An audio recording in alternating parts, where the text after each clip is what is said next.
Hi అండి, welcome to my channel. నేను మీ శ్రావణి. అందరు ఎలా ఉన్నారండి? నేనైతే చాలా బాగున్నాను. మీరు కూడా బాగుండాలని కోరుకుంటున్నాను. ఈ మధ్య చాలా రోజులైందండి వీడియోస్ పెట్టక.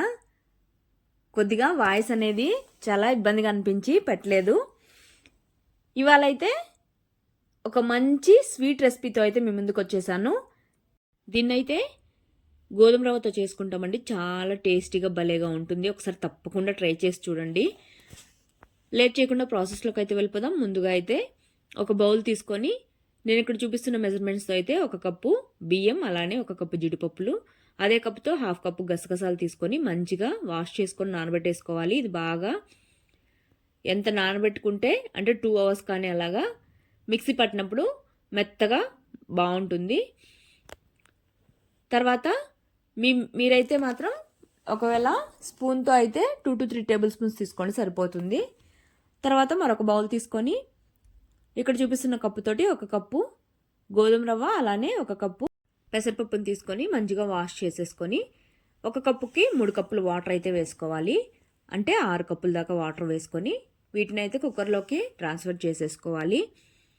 తర్వాత 5 to 6 విజిల్స్ రావాలి. ఎందుకంటే గోధుమ రవ్వ మంచిగా సాఫ్ట్గా కుక్ అయిపోవాలి. అప్పుడే టేస్ట్ అనేది చాలా బాగుంటుంది.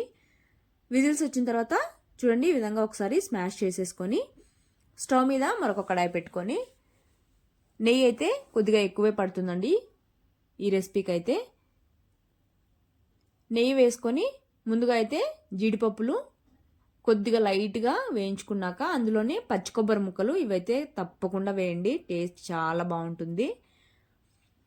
పచ్చి కొబ్బరి ముక్కలు కూడా చిన్న ముక్కలుగా చేసుకొని వాటిని కూడా నెయ్యిలో వేయించేసుకొని పక్కన తీసి పెట్టేసుకోవాలి.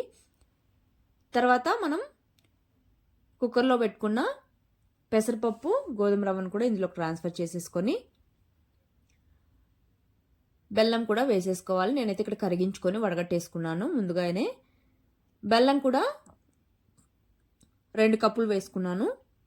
ఇంకా స్వీట్ తినే వాళ్ళైతే ఇంకొక కప్పు దాకా వేసుకోండి. తర్వాత వేసుకున్న తర్వాత ఒకసారి మంచిగా మిక్స్ చేసేసుకొని బెల్లం అంతా కలిసిన తర్వాత మనం ముందుగా నానబెట్టుకున్నాం కదా, వాటిని అయితే ఈ విధంగా మెత్తగా మిక్సీ పట్టేసుకొని వాటిని కూడా వేసేసుకోవాలి. వేసుకొని మంటనైతే సిమ్లో ఉంచుకొని ఒక 2 నిమిషాల పాటు ఉండనిస్తే సరిపోతుంది. తర్వాత మనం వేయించుకున్న జీడిపప్పులు, కొబ్బరి ముక్కలు, అలానే నెయ్యి వేసేసుకొని మంచిగా ఒకసారి మిక్స్ చేసేసుకోవాలి. ఇక్కడ మంటను మాత్రం సిమ్లోనే ఉంచుకొని కలుపుతూ ఉండాలి, త్వరగా అడుగంటేస్తుందండి. కాబట్టి అడుగు మందంగా ఉన్న కడాయి కానీ బౌల్ కానీ పెట్టుకున్నారంటే త్వరగా అడుగంటకుండా ఉంటుంది. ఈ విధంగా కలుపుతూ ఉండాలి. ఒక 5 నిమిషాల పాటు కుక్ చేసుకున్న తర్వాత కొద్దిగా నెయ్యి వేసేసుకొని దింపేసుకోవడమే. ఇదైతే మాత్రం చాలా అంటే చాలా సాఫ్ట్గా క్రీమీగా భలే టేస్టీగా ఉంటుంది. అందులోని పెసరపప్పు వేసాం కాబట్టి ఒంటికి చలువ ఉంటుంది. గోధుమ రవ్వతో కాబట్టి హెల్త్ కూడా చాలా మంచిది. తప్పకుండా అయితే ట్రై చేయండి, టేస్ట్ బాగుంటుంది, హెల్త్ కూడా చాలా మంచిది. ఇందుకు ఇది ఏంటనుకుంటారా? గోధుమ రవ్వతో చక్కెర పొంగలండి. చాలా సింపుల్గా చేసేసుకోవచ్చు, టేస్ట్ బాగుంటుంది. లేట్ చేయకుండా మీరు ట్రై చేసి మీకు ఎలా వచ్చిందో కామెంట్ చేయండి. బాయ్.